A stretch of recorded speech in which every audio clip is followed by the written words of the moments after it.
৭০ বছর বয়সে ৭০ লাখ টাকা দিয়ে কি লাভ, যখন ২০ বছর বয়সে ২০০ টাকার ঘোরাঘুরির সময়টা আর ফিরে পাবো না। এর জন্য টাকা পয়সার চিন্তা না করে যতটুকু সামর্থ্য আছে ততটুকু দিয়ে নিজের শখ পূরণ করার ইচ্ছা করে নিজে ঘোরাঘুরি করি। হ্যালো এভরিওয়ান, আসসালামু আলাইকুম। কেমন আছেন সবাই? আশা করি ভালো আছেন। আলহামদুলিল্লাহ আমি অনেক ভালো আছি। টাকা পয়সা জীবনে আসবে যাবে, কিন্তু এই সোনালী মুহূর্তগুলো আমরা আর কখনো ফিরে পাবো না। সময় ও স্রোত হইতেছে, কারোর জন্য থেমে থাকে না। তো সেই ক্ষেত্রে আমরা সময়টাকে নষ্ট না করে উপভোগ করার চেষ্টা করি। তো সেদিন বিকালবেলা সবাই মিলে চলে গিয়েছিলাম কুঞ্জলতা পার্কে একটু ঘোরাঘুরি করার জন্য। তো অনেকদিন ধরে কুঞ্জলতা পার্কে যাই না, তো ভাবলাম একটু কুঞ্জলতা পার্কে গিয়ে একটু ঘুরে আসি। প্রথমেই আমরা টিকিট কেটে ভিতরে চলে যাই। ভিতরে গিয়ে দেখি অনেক মানুষজন আছে, কিন্তু শুক্রবার এর চাইতে বেশি মানুষজন হয়। তো আমরা হইতেছে শুক্রবার যাই নাই, অন্য একটা দিন গেছি।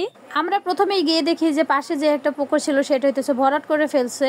এখানে নাকি বাচ্চাদের জন্য নাগরদোলা তৈরি করা হবে। কুঞ্জলতা যাওয়ার পর বাচ্চাদের রাইড গুলো দেখলে তো আমি পুরোই পাগল হয়ে যাই, মনে চাই যে সবগুলো রাইডে উঠে, কিন্তু আমার তো পারমিশন নাই। বড়দের জন্য অন্যান্য ব্যবস্থাগুলো আছে সেইগুলো তো ভালোই লাগে। নৌকায় উঠতে তো আমার ভীষণ ভালো লাগতো আগে, কিন্তু এর আগের বার আইসা নৌকায় উঠে অজ্ঞান হয়ে গেছি। তার জন্য ভেবে রাখছি যে নৌকাতে আর কখনোই ওঠা যাবে না। ঘোরাঘুরি করতে কার না ভালো লাগে বলেন? আমার তো ভীষণই পছন্দ। আমার মনে হয় আমি সারাদিন ঘুরতে পারতাম। সারা পৃথিবী ঘোরার আমার অনেক শখ, কিন্তু ঘুরতে হলে তো অনেকগুলো টাকা লাগে। তো ইনশাআল্লাহ টাকা যেদিন ইনকাম করতে পারবো তাহলে সারা দুনিয়া ঘুরে বেড়াবো আমি। তারপর আমরা সবাই মিলে চলে গেলাম যে বাচ্চাদের রাইড গুলো আছে সেখানে। আর গিয়ে তো দেখি লিবিয়ার গেম ঘরে একদম দালালরা সবাই মিলে গেম করাইতেছে। তারপর গিয়ে দেখি যে বাচ্চারা এখানে খেলাধুলা করছে। তো বাচ্চাদের দেখলে তো আমারও খেলতে ইচ্ছা করে, কিন্তু তারা মনে করে আমি অনেক বড় হয়ে গেছি।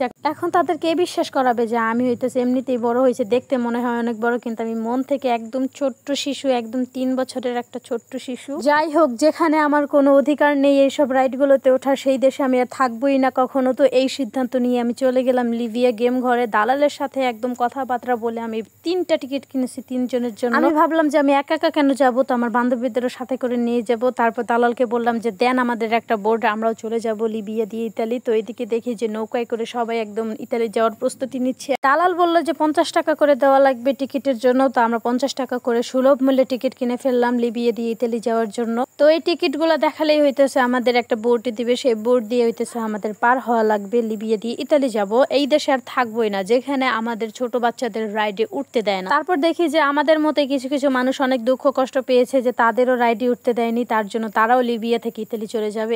মানুষ যাবেই না কেন বলেন? মাত্র 50 টাকায় যদি লিবিয়া দিয়ে ইতালি যাওয়া যায়, যেখানে 27 থেকে 28 লাখ টাকা লাগে একদম লিবিয়া দিয়ে ইতালি যাওয়ার জন্য, তাতেও হয় না। যদি একবার ধরা খায় তাতে তো খবর হয়ে যায়, একদম ঘর বাড়ি বিক্রি করে দেওয়া লাগে। আমরা তো বাঙালি, তাই এই সুযোগে সদ্ব্যবহার না করে কি আমরা পারি বলেন? তো আমরা হইতেছে লিবিয়া দিয়ে ইতালির পথে রওনা দিয়ে দিলাম আল্লাহর নামে। অত্যন্ত ভারাক্রান্ত মন নিয়ে আবারও বলতে হয় যে আমাদের হইতেছে মাফিয়ারা ধরে আবারও কুঞ্জলতায় ফেরত নিয়ে আসছে। তো একদম মনে কষ্ট নিয়ে আমরা চলে গেলাম ওইদিকে। তো গিয়ে দেখি তো বলের ভিতর মানুষ। কিরে ভাই, অবাক হয়ে গেলাম, বলের ভিতর মানুষ কি করে? এতদিন শুনেছি যে বল হইতেছে মানুষ লাথি দেয় তারপর উড়ে যায় একদম পরে অন্যদিকে। তো এইদিকে দেখি যে মানুষকে বলের ভিতর ঢুকাই হইতেছে, লাথি দিতেছে। আয় হায় হায় হায় হায় রে! এইগুলো দেখে তো আমরা ভীষণই অবাক হয়ে গেলাম। তারপর ভাবলাম যে আমরাও একটু দেখি উঠে বলের ভিতরে কেমন লাগে। তো গিয়ে তো দেখি একদম বলের ভিতরে ওঠার কোনো সুযোগই নাই, কারণ 2-4 জন মানুষ একদম আগে থেকেই বসে আছে বলের ভিতরে। সেখান থেকে আমরা চলে আসলাম এইদিকে। তো দেখি একদম বাচ্চা চিটপটাং হয়ে আছে আর একজন লাফাইতেছে। কত যে খুশি ওদের মনের মধ্যে, আমি এটাই বুঝি না। এই খুশিটা তো আমি উপভোগ করতে চাই, কিন্তু তারা তো আমাকে উঠতে দিবে না ভাই। এইগুলো হইতেছে চোখে দেখে দেখে একদম চোখকে সান্ত্বনা দিলাম, মনকেও সান্ত্বনা দিলাম। তারপর গিয়ে দেখি যে বাচ্চারা একদম স্লিপারে উঠে, ফোমের স্লিপার না বাতাসের স্লিপার কি বলে এটা নাম আমি জানি না, আপনারা যদি কেউ জেনে থাকেন অবশ্যই কমেন্টে বলবেন।